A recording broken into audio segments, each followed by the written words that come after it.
Welcome to Co-Branded, your go-to source for brand strategy, design, and business insights. Whether you're just starting out or leveling up, we're here to help you build your brand with confidence. Let's dive in.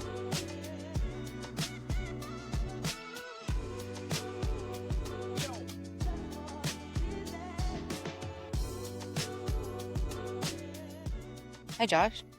Hey, Zuza.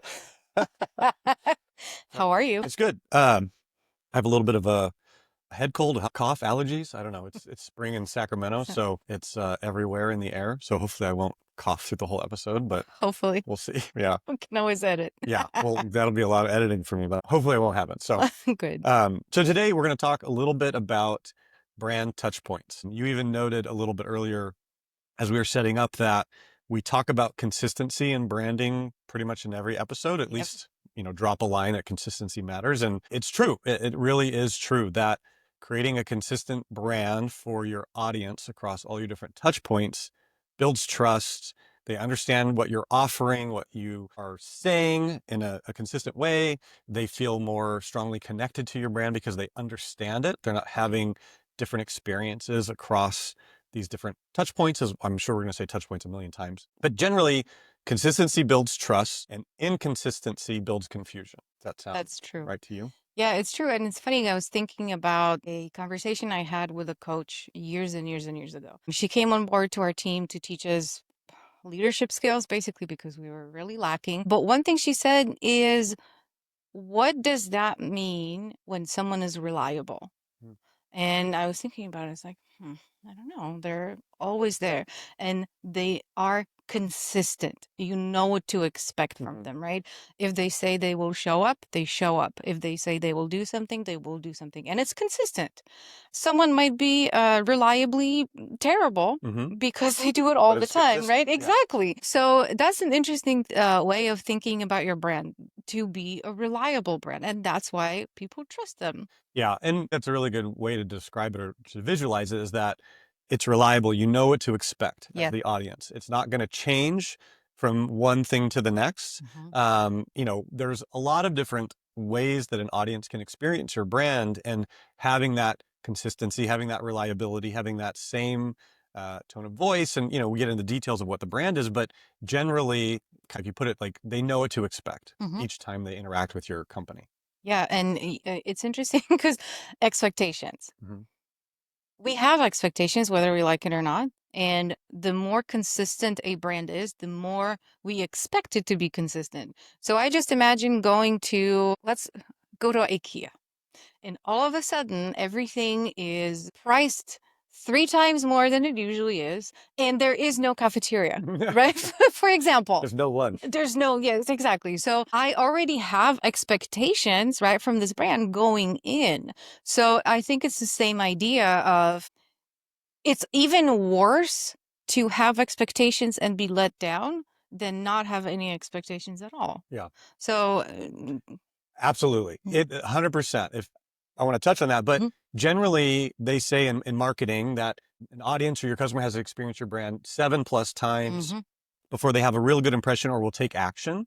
So that could be anything from, they saw a social media ad, or, they got an email, or, they saw a billboard, or, things like that. I think that number is much higher in our very digital world these days, where you may be scrolling and maybe just glance at something in a passing, but then it'll just kind of show up on your feed, or you'll start seeing ads if you visit the website one time. So generally there is a lot of moments that you have to create that reliability, that consistency for someone to understand, even to take action or to feel like, okay, I have a sense of what this brand is, and now I want to engage. I was just going to say that I think it's at least 7 or 8 times for people to even acknowledge that brand is there. You know what I mean? Oftentimes it's so subliminal, or we see it, but we don't even pay attention to it. And then we see it again, and subconsciously we're like, okay, this is kind of familiar. And then after a while, it's on your radar that such a thing even exists. Yeah. So yeah, absolutely. And especially nowadays, there's so much competition. You have to be consistent and you have to build that trust. Yeah. And with the digital world we live in these days, Instagram and social media, TikTok, things like that. An example of this is I was scrolling through Instagram and an ad came up for slippers, but they were the coolest looking slippers. They look like sneakers. And I'm like, oh, that's cool. So I clicked on it just to kind of see what it was. And then for, I don't know how long after that, probably a week at least, I saw so many ads for slippers that wasn't just that one particular brand, just flooded with slippers. Yes. I don't even know if I own slippers, but generally You will Instagram now. thought I did and thought that it was my passion to have slipper ads on my Instagram feed. But in that sense, to your point about competition, is I saw one thing that was interesting, so I clicked on it. That was one interaction. That was one touch point. And then I was flooded with all these competitors of the similar kind of product. So even in that sense, if you're not being consistent about what kind of drew me in initially, then I don't remember. I mean, I couldn't tell you the name of that company. I couldn't tell you who they were. I just remembered, oh, that was a cool slipper or a cool house shoe, or, whatever the term may be that you want to use for it. But generally, being consistent in touch points is important to build trust, to build awareness, and for someone to have that reliability with your brand. Yes, absolutely. No, and see, but this is the interesting thing that you said. I don't even remember the name of the brand. I don't remember the logo. I don't remember, right? The one thing that you remember, and especially since everything happens so fast, is the image and how cool they were, right? The feeling that it created. And I was like, okay, that's pretty cool. I'm interested.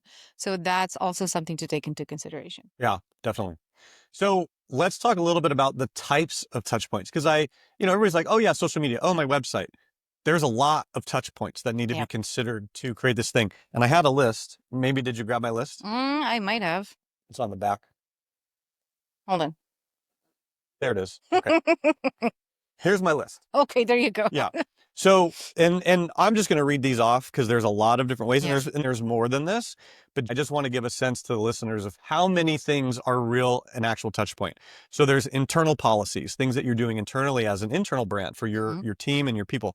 Collateral, business suite, business cards, brochures. There's social media, there's publications, white papers, books, collateral that you actually send out to customers. There's your website, there's presentations, public relations, advertisements, sponsorships, packaging, retail spaces. So if you have a brick and mortar store, that's a huge touch point. Your vehicles, the building signage of different places, events that you might put on, your employees' uniforms, your applications if you're a software company. There's more than this. But generally, I don't think that the average business owner considers how many times that a customer will actually interact with your organization. Yep. We think of the main things, website, big things like that. I actually need that. Okay, here you go. Thank you. That are important, but there's a lot. Oh, no, absolutely. And that's why it's interesting, because we talked about the importance of user journey and really understanding how many times someone has to touch your brand and how that interaction should not differ in the sense of like the values and voice and tone. So what some brands do is either the person responsible for the branding experience goes out into the world and actually experiences this brand as if they were a customer, or some people just get paid for it. People that have never heard of this brand, so that they can give them feedback, because sometimes the customer service is completely disjointed. There was an example here, I don't remember who it was, but the answers that people were getting from the chat and the phone and the email customer service were different. So you know what I mean? Like that would make me very concerned that these people don't know what they're doing. So there's just a lot of control that you have to have over these things. Okay, well, now I have this giant list of things I need to do. What do I actually do? Well, we do a thing called a touch point audit. So we actually go and create this big giant matrix of, here are all the touch points that generally someone can interact with your company. Obviously, for companies like us, we don't have a brick and mortar store. They come in, they come to buy anything like that. So we can kind of cross that off the list. We focus more on digital and in person and phone calls, things like that. But you need to think about the way that your audience engages with you in terms of how do they discover you? What are the mechanisms that they first find you?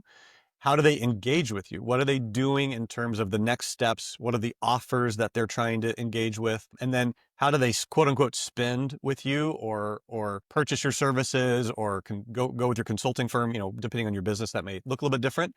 And then when they leave, that's a really important thing. Like, what is the aftercare experience that you're providing to your audience, whether that's online store and they buy a product? Do you send a follow-up saying, how was your experience? Is there feedback you'd love to give us? Can you please rate us? Things like that.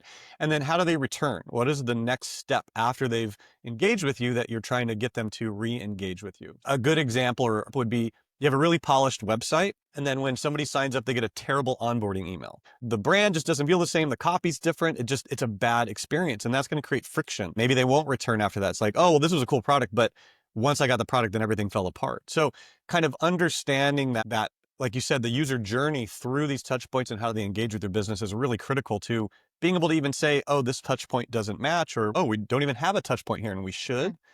So that gets us to the cost of misalignment in your brand. And that's where we kind of get into some of these examples and kind of case studies where we can highlight how the inconsistency in a touch point didn't provide the results that someone wanted.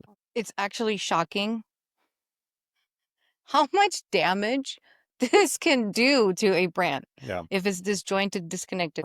For example, this is an example of UI that is not consistent in the language that you use across a mobile app and a website. User interface. Correct. Yeah. Wells Fargo 2021 app redesign. Some touch points said transfer, some touch points said send money. People got really confused. Mm-hmm. And especially if the it's language something they're using was inconsistent. Exactly. So especially if it's something that you want to do fast, it has to be consistent. It has to be intuitive, and you can't have different experiences on the app versus the website, right? Like that's really bad. We have examples of rebrands that went so terribly wrong. It's awful. One of them was JCPenney. They basically changed their logo 3 times in 3 years. But it's not that the rebranding failed as a rebranding. The complete disconnect between their audience and B, all the touch points was awful. So just to give you some examples, they replaced their tagline, everyday low prices, with fair and square. This was JCPenney? Yes. So before it, they were everyday low prices? Yep. And then after they were fair and square? Yes. Okay. Yeah. Okay. Okay. So without a proper introduction of like what this means, we were like, okay, that's a little confusing. Okay. So they totally create misalignment between customers' expectations and actual shopping experience. 4.3 billion in sales lost in 1 year. 25.3 billion? Correct. With a B? Correct, with a B. Wow. Yes, 25% drop in 1 year. Customer traffic decreased by 10% in the first quarter. 40,000 employees were laid off. After the 4.3 billion loss. Yeah. Yeah.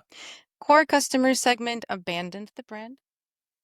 And the CEO was fired after 17 months, and the company has never fully recovered its previous market position. Yeah. Okay. And plus reputation. Right? That's a reputational damage. And we don't have to go into the details, but ultimately people were confused. The stores were laid out differently. They changed their system to have some sort of a boutique experience of a shop in a shop. So that was really confusing for people. And then the next thing, they got rid of the checkout areas and they didn't tell people how to actually check out without them. So people were super confused. So ultimately, it's not just visual misalignment, it's the whole experience. The repercussions are just incredible. Yeah, and that's a really important note to make is that, and I think we've talked about it a decent amount over the podcast so far, but your brand isn't just the visual aspect. It's all the things. It's the experience that someone has with your organization. And especially in a shopping experience, if someone is used to something for such amount of time, it doesn't mean that you can't change it. And I'm assuming some of this was done thoughtfully. You know, I'm hoping so. I believe so. I would imagine. But when you create such a change in experience, then people are going to have confusion. And it's okay to change the experience as long as you're being there to help them through that change of the experience. And I think that's a really good example of the engage aspect. If someone's used to something and you change it, then you need to be there to help them through that change. Are we also touching on Jaguar by any chance? Watch episode number 7 for the Jaguar conversation. But again, I think, you know, it's okay to change something, but if you're changing something drastically, then you need to be there, and be there means a lot of different things. It could be on a website, it could be help information, it could be a walkthrough. In the store, it could be an experience. It could be someone there saying, hey, we're changing things, this is how we do it now, or it depends on the organization and the actual implementation of that. Generally, when you make a big sweeping change, you can't just change it and walk away. Yeah. Oh, absolutely. Yeah. No, people feel left out. People feel like, I don't know what happened. I have no idea. I didn't choose this. Yeah. And oftentimes whatever they had or they were used to previously, they feel like it was better. Yeah. But two examples that I want to say from my own experience. There is the software called Hello Bonsai. It's a really, really interesting, super simple, but at the same time robust software that does exactly what I needed to do. Okay. It took me a really long time to find it, but I've had some issues with like learning curve. There were some things that didn't make sense to me and I didn't know how to use certain things. Their customer service is incredible. You connect to a person, like an actual person. There's no, like, there's not even really, I don't even know if there's an option of talking to a chat computer bot. Okay. But the people, they are extremely courteous. They're extremely helpful. And if they don't know how to help you, then they say, okay, you know what? I'm going to take this back to the team and I will reach out to you when we figure this out. And they do. And it's every single time it's been so incredibly consistent. And there are several people, and it's the same people. Like I know them by name. Yeah. It's not a number, I don't know, like QuickBooks, for example. They have customer service. People keep changing. I always talk to someone else, and I understand that the scale maybe Sure. is different, but still, they are helpful, but definitely a different experience. Yeah. And last thing, this is actually a bad experience, but I'm not gonna say which, but as you know, I love Dobermans. And I love Dobermans. There's always at least one Doberman in my house. And when I had a girl who passed away last year, and the vet knew about it, right? That she passed away. And I literally the same day called them to talk to them. 2 days later, I get an email from them. I understand it was an automated Yeah. email that said not only that I am to continue her coverage, but also that the card on file needs to be changed. My dog died. I've had her for 8 years. I loved that dog, right? And the only thing I'm getting is an email that says, you have to pay us. What the, right? Like, Yeah. how awful is that? I understand that the people that work there have nothing to do with the automated thing, right? Yeah. But a lot of people, unfortunately, go through the same thing. Yeah. There should be some sort of an understanding of how that works. Right. But that's what it is. It's the user journey. And that user journey will be different depending on the circumstances. Someone adopting a puppy and then someone having to put their dog down. So anyway, I mean, No, I think that's a really important note is especially with something like that. There's other examples of that really specific thing. And Chewy is a company that you can online order food from. And I actually just saw something about this the other day where it was a similar situation where a dog passed away. Your stuff's on automatic delivery, so you don't think about it. It's just, it comes to your door. And the person, he got the food. He said, hey, thanks for the food, but my dog has passed. And they said, okay, thank you so much. We're canceling your thing automatically. Please don't send the food back. Give it to, because I guess they can't send the food back for health reasons. And then they sent him flowers with a note like in a couple days. But their policy is to do that because they know how important a relationship with your animal, your pet is. And a lot of those type of things, and Facebook has been guilty of this, where you might go through the worst day in your life and post something about someone who's died, and then a year later it's like your memory because it's a popular post. So these are really good examples, very specific examples, but good examples of the touch points and how they matter. We don't think about some of these things. And like you said, it was an automated email, had nothing to do with the vet staff, but there should be policies in place that say, cool, we flagged this thing and now the other systems know to stop this or send this instead or whatever. So you don't hold the system accountable for it. But sure. these are the type of things that you can go not above and beyond, but if your brand is conscious of some of these emotional aspects that you may have with your audience, one, you're not causing harm with some of your actions. But if you don't cause harm and you go the opposite side and actually take care of your audience, then you're going to build so much brand loyalty and so much goodwill. And, they're going to become a huge advocate because the simple thing, but it's a lot. It's a giant puzzle that you're trying to piece together. So, you can't always get it right, but it is something to definitely consider. I've taken a big breath, not because I feel like you need to stop talking, but just because memory. So, and I don't want to go back to the whole thing that happened with my dog, but I do want to say that The people that have helped us in such a tremendous way was VCA. And I was able to call them and talk to them at any time. And if the main doctor specialist wasn't available, then we were able to talk to a different one who would go out of her way to call us during her busy day. And we got a card that was hand signed by everyone on the team, even the people that would just take the payment or schedule, right? Like even these people, because they're a part of the team and they really care. Can you imagine how many cases they have of something like that? Probably a lot. So that was really special to me, and I have great appreciation for it. So yeah, and you talked about Chewy. Yes, I've heard the same thing, that they send flowers, and that's always appreciated by everyone who, lost a pet. We have to think about what emotional states people are in when they're interacting with the brand. And for example, mental health or some sort of an emergency. When people have to do something on an app, can you imagine? Like something happened and I don't know what it is. You have to submit some sort of a claim, right? Or whatever. You don't feel, you know what I mean? You feel distressed, you feel disjointed, and then you can't figure out the app. That's awful.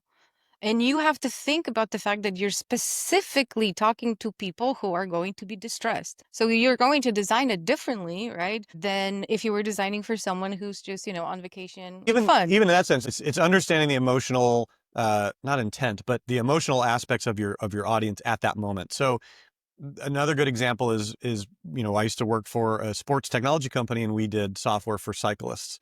And the cyclists at the end of this workout, they've just spent, an hour and a half to 3 hours killing themselves, and they're tired and exhausted and ready to be done. And we had to take in consideration what that experience was at beyond that point. Because if we're sitting there just building it as designers, like, oh, this is easy, no big deal. But if you spend an hour and a half killing yourself on a bike, that's a different experience. Yep. And even if you're taking your children to school and you're trying to order for something from Starbucks and you're frazzled and you're busy, but you want to get your coffee, like understanding the intent and the emotional, I can't think of the right word, but the emotional state, there you go, the state that individual is in really matters to the experience. We're talking a little bit more about kind of technology side of things, but that's a major touch point. All the touch points should have that level of consideration when you're building out your brand. Absolutely. And if you have a brand and you have someone answering calls, they have to be on brand too. You can never use an excuse that like, oh, I didn't train this person. It doesn't matter because it's a part of your brand. It's your reputation. And if I have never met you, even if I've met you as the owner, but I have a really shitty experience with your people, I don't want to interact with your brand. Absolutely. Yeah. All the touch points. Yeah, do you have any more examples you wanted to share? Or? My gosh, always, always, always. Gap, really fast. That was an incredible rebrand. Gap had the iconic logo, very elegant, very simple, and very well known. And they decided to rebrand and change the logo. First of all, the redesign reportedly cost around $100 million. I can't wait till we talk about pricing creative services. That's going to be a fun one. And it was reverted to the original logo after 6 days. Hold on, I repeat, 6 days. The overwhelming backlash that they got just made them just take 180 and go back to what they were doing. It's incredible how powerful that can be. And hold on, within 24 hours, one blog generated 2,000 negative comments. Oh my gosh. A make your own Gap logo site went viral with almost 14,000 parody designs. Awful. And then industry analysts estimated approximately same amount as they paid, $100 million lost in brand equity. So they spent $100 million and then lost $100 million in So equity. they lost $200 million. Because they just reverted it so quickly. And key lessons. Let's talk about the positive things. The lesson of what not to do. Consumers form emotional connections with logos also. That doesn't mean that they can never change, but you introduce it wisely. Visual identity changes should reflect actual organizational and strategic changes. Yeah. Right? So we're not just changing it to change it. Right. Yeah. Brand should implement incremental logo changes rather than complete redesigns. That is something that I don't know if I necessarily agree with. Yeah. But like you said, you have to walk people through it. You have to explain why. and change everything with it. I think on similar case study or discussion point of that is Airbnb did a similar thing where they redid their logo. And when it came out, there was a lot of pushback against it because it looked like something to people, a lot of people.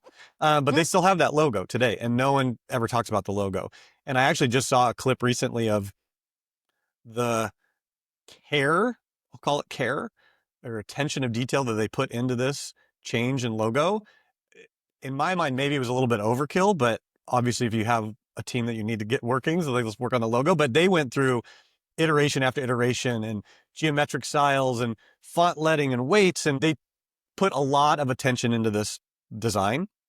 But there was also a lot of pushback, and I don't know the statistics behind it, how much it cost or what the repercussions of it were, but they still have it today. So my assumption is that either they said, nope, this is the change we're making, we're going to stick to it because we believe in it, and we've done enough research or work into it that we think this is the right direction, which I respect.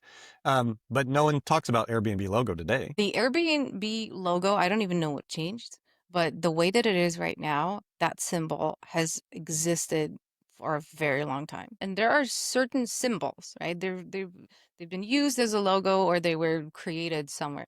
That already exists. Yeah. So you know what I mean? There's nothing really original in it. And I understand that maybe this is the solution. And especially since that's the problem with logos. Logos are very tricky because sometimes they're so minimal that it's a shape. Yeah. It's just a shape. How many people have come up with the same shape? Yeah. It's a square. Yeah. You know what I mean? Of course, you're going to have someone else coming up with that. And then if they're very simple, right now, there are thousands of designers coming up with new logos, right? How many of them are going to use the same geometric shape? A lot. So one thing I want to say just super quick, and maybe we talk about logo design separately, but oh, that'd be a great conversation. All right. Yeah. So maybe I'll save that. It's basically how simple a logo can be, but then depending on how you tell the story behind it, it works or it doesn't work. That's basically. Yeah, and I think it's definitely a bigger discussion, but a logo can be anything. It's not your brand. It's one piece of this giant thing. So cool. So yeah, I think the cost of misalignment or inconsistency can be great, as we've seen. And those are obviously very large organizations that have this big swing of billions or millions of dollars. You know, smaller businesses won't necessarily have that same level of awareness or reach or cost. Budget. But the more that you are consistent, you can build trust because it's reliable. People know what to expect. And if it's not, then it's like, well, I don't know what this brand stands for. I have all these different experiences, so I don't feel comfortable moving forward with whatever that may be. But in terms of small to medium to large businesses, really, you have to think of your brand as a system. It's not a single element. It's a ton of elements. It's an ecosystem. Yeah. Yeah. It is. Yeah. Yeah, absolutely. I mean, it touches so many different aspects, and specifically that you probably have more touch points than you think you do. And some of those either haven't been considered at all or haven't been touched in X amount of years when we have a brand new website, but does your emails match now? Does your collateral, does the store signage, does all these other things fit your evolution, your brand evolution that you've gone through over the years? Well, that's exactly what I wanted to say, because it's not like it's not a stagnant thing. It's not like you come up with all these touch points and they never change. Things change, technology changes, things are added, things are taken away. Like everything is connected. So I think every brand should have this audit done regularly. But one thing I also want to say is social media amplifies and accelerates consumer reactions. And it's true. The word on social media spreads like fire. And that's something we need to take into consideration, because back in the day, we didn't have that. So that's also why with the episode about archetypes, we talked about how back in the day, it was one-sided. The conversation, the dialogue that the brand had with the consumer only went one way. And now there's so much interaction, and it happens so fast. So that's something that we really need to take into consideration, because the risks are high. Yeah. It's okay to make changes. Generally, people, fear is probably a strong word, but don't really like change. They like consistency. But if you're making a change to your brand, to your product, to your strategy, that's fine. You need to do what you need to do. But you just have to keep in mind the repercussions of that thing and just be aware that, I didn't realize people would hate this so much or love it so much or whatever. So some of those things that you need to but your brand is a big system and you need to look at all the pieces of the puzzle.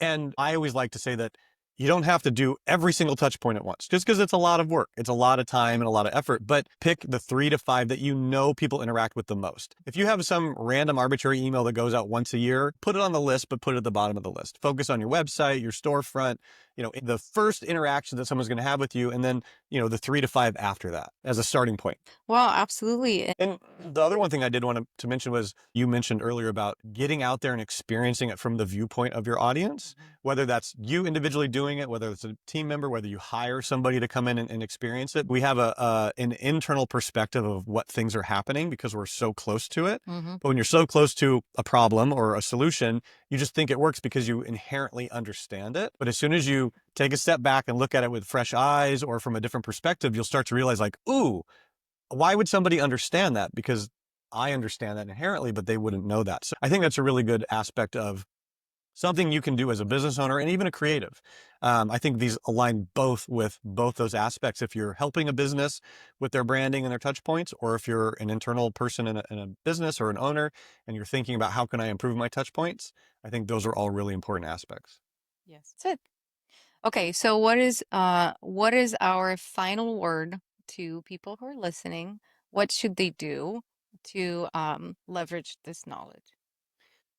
Yeah, so you need to think of your brand as a system. Mm-hmm. It's not a single object. It's a multitude of objects, touch points, visuals, messaging, everything. You need to start with the first 3 to 5 most important touch points and then work down the list from there. And then get out there and experience the brand under the eyes of your audience. Make sure that you see it from their perspective as well. Yes, and it will give you so many insights that you would never get it any other way. So yeah, absolutely. Cool. Awesome. Thank you. Thanks for tuning in. Remember, your brand story is yours to define.